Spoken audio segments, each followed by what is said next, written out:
హిందువులు ఎంతో ఇష్టంగా జరుపుకునే మొదటి పండుగ ఉగాది. ఈ పండుగతోనే తెలుగువారి పండుగలు మొదలవుతాయి. ఈ రోజుతోనే తెలుగు సంవత్సరాది ప్రారంభమవుతుంది. కాబట్టి ఉగాదిని మొదటి పండుగగా జరుపుకుంటారు. తెలుగు రాష్ట్రాలతో పాటు కర్ణాటక రాష్ట్రంలో కూడా ఈ పండుగను ఉగాదిగానే పిలుస్తారు.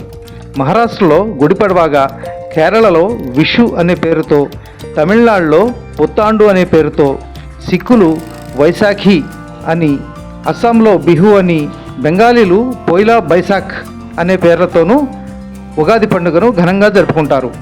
ఇక ఉగాది అంటే అర్థం ఏమిటంటే, ఉగా అంటే నక్షత్ర గమనం, ఆది అంటే మొదలు అనే అర్థం. అంటే ఈ సృష్టి నక్షత్ర గమనం ప్రారంభమైనటువంటి రోజు కాబట్టి ఈ రోజును ఉగాది అంటారు.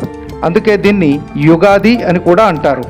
పాశ్చాత్యులు జనవరి 1వ తేదీని కొత్త సంవత్సరం ప్రారంభంగా భావిస్తే, తెలుగువారు ఉగాది రోజునే కొత్త సంవత్సరం ఆరంభంగా పరిగణిస్తారు.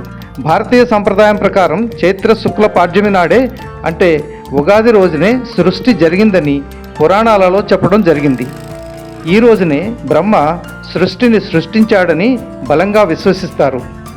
శ్రీ మహావిష్ణువు మత్స్యావతారాన్ని ధరించి సోమకుడిని సంహరించి వేదాలను రక్షించి బ్రహ్మకు అప్పగించిన రోజు ఇదే అని కూడా చెబుతారు. ఉగాది పండుగ వసంత ఋతువులో వచ్చే పండుగ, ప్రకృతితో సమ్మిళితమైన పండుగ.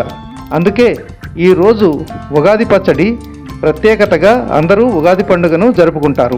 గుమ్మానికి పచ్చని మామిడి తోరణాలు కట్టి ఎంతో చక్కగా అలంకరించి సంప్రదాయబద్ధంగా పండుగ జరుపుకుంటారు. ఉగాది పచ్చడి తీపి, పులుపు, కారం, ఉప్పు, వగరు, చేదు కలిసిన షడ్రుచుల సమ్మేళనం. దీనిని పచ్చి మామిడి, చింతపండు, వేప పువ్వు, బెల్లం, పచ్చిమిర్చి, ఉప్పు, అరటిపండ్లు కలిపి తయారు చేస్తారు.